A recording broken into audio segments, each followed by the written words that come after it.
The IRS just announced that tax refunds, unemployment benefits, should begin to be deposited into taxpayers' bank accounts. But the deposits still have not materialized for many, angering those who are counting on the funds. And folks, an estimated 10 million people will receive the unemployment insurance tax refunds as part of the American Rescue Plan. Those who love them, the families of our service members and veterans, the caregivers who lift up our wounded, our ill and our injured, the survivors who grieve those we've lost. You may not wear a uniform, but military families are as critical to our national defense as a rudder is to a ship. Now, a spokesperson for the IRS said only that the refunds are ongoing through the summer, and they did not confirm whether or not any payments have actually been made.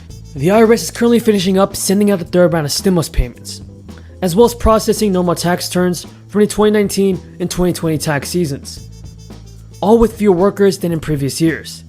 It is also preparing to send out the first round of the Advanced Child Tax Credit in July. Today, two Senate committees will consider and vote on two very different pieces of legislation. Over in the Russell Building, the Environment and Public Works Committee just approved a bipartisan bill led by Chairman Carper and Ranking Member Capito to invest in better roads and bridges for the American people. And according to Yahoo Finance folks, AARP believes that Congress should reject any effort by lawmakers to slash funding for Social Security and Medicare in order to reduce the nation's ballooning budget deficit. In a news release, the group said, targeting Social Security and Medicare to pay down the national debt is the wrong approach and is strongly opposed by older Americans, regardless of party affiliation. And noted that 85% of individuals age 50 or older strongly oppose slashing those benefits in order to help reduce the budget deficit. A group of conservative Republicans recently called for cutting $14 trillion in spending over the next decade in order to help offset the nation's unprecedented level of spending. By the Social Security Organization. Why am I viewed as a strong... All that I said... I have laid out how I will increase Social Security Well, that's good. I laid that out. I have laid out how I'm going to make sure that it is in fact paid for. Jake. Go to joebiden.com. Look at my exchange with Paul Ryan on his desire to try to privatize and or cut Social Security. Okay. The Republican Study Committee, a conservative GOP House caucus, proposed a budget last week that was slashed $2.5 trillion from the current Medicare projections, $3.3 trillion from other healthcare programs, including Medicaid, and trimmed $3.5 trillion from other mandatory social safety programs. Discretionary spending would drop by $3.5 trillion under the proposed budget, and that is ridiculous, folks. AARP said, while older Americans care about the nation's long-term fiscal health, we also know that they want to make sure the promises made to all Americans regarding Social Security and Medicare are honored. Indeed, Social Security and Medicare had little to do with the recent run-up of debt and deficits in the wake of crisis. What do you think about this, everybody?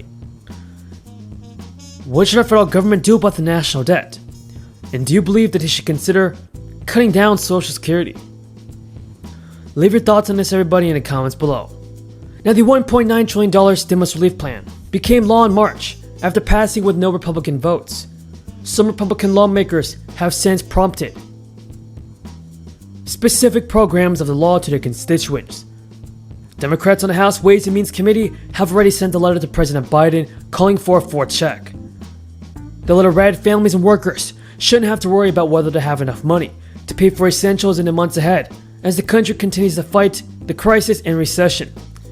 A fourth and fifth stimulus check could keep an additional 12 million people out of poverty. Everybody, I just hope our politicians in Congress send out the fourth stimulus check and help out the American people. The idea that Bernie implies the way he says things, speaking of negative ads, my Lord, Bernie, you're running ads saying I'm opposed to Social Security that PolitiFact says is a flat lie? We can find agreement. So we've been closely engaged. The president himself called Senator Booker to get an update last Friday. I expect he'll continue to get updates over the coming days. And we have also been made it a priority to leave space for the negotiators to have these discussions. Benefits, keeping people home. Well, yes, folks, it is. And so it is time to end the $300 extra each week that those unemployment recipients are receiving. If we can end that, we can get people back to work. In Iowa, our economy is open. We are open, we have been for a while. The problem is we have so many small businesses that simply can't get up and go because they don't have the employees. So again, heard from small business owners in Ottumwa, Iowa. One of the other stops was in Oskaloosa, Iowa, and the folks there were very, very interested in infrastructure. So their community leaders are applying for a grant, and they wanted to know about the infrastructure package. Yes. Senator Schumer, Senator McConnell says the exact opposite of you. He says that Really? voters didn't give, Surprise, that surprise, voters didn't surprise. give a narrowly held Senate for Democrats to do these big, bold things. Just yesterday, he said the president's team and ought to sort of sober up on these big plans. What makes you think as you bring Well, this let's one take forward the boldest thing we've done, the ARP, supported by 75% of the American people and 60% of Republicans. There's a huge dichotomy, as President Biden has repeatedly pointed out, between Republican voters and Republican senators and congressmen. 60% of Republicans support ARP, 0 Republicans in the House and Senate vote for it. It's because, unfortunately, they're under the thumb of Donald Trump, who wants nothing done. But that's not where Republicans really are. Yes.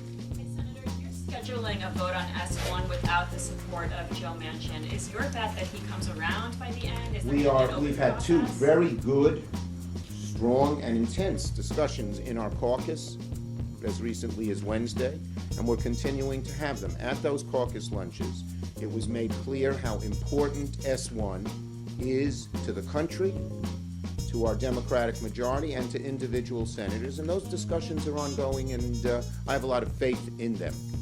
Yes. Senator, where are you then, as you're saying that you're open to working with Republicans on infrastructure, where are you in the reconciliation process if that doesn't come together? Look, as I've said, we try to work with Republicans where we can, but we need big, bold action. And reconciliation is certainly a serious consideration to get that big, bold action if we can't get it with Republicans. Have you started that Next. ball rolling? Did the filibuster of the January 6th bill today and any of the actions that surrounded this China competitiveness bill make you feel any more willing to or open to the idea of filibuster reform? I know this is going to be a big call considering... Look, I think the events of the last few days probably made every member of our caucus realize that a lot of our Republican colleagues are not willing to work with us on a whole lot of issues, even issues where we try to be bipartisan. Nope, it was somebody was. I'm trying to get everybody here. Thank you, Senator. You mentioned that you talk pretty frequently to President Biden. Do you sense any impatience on his part or on his staff's part with Republican intransigence? He's a very patient fellow, but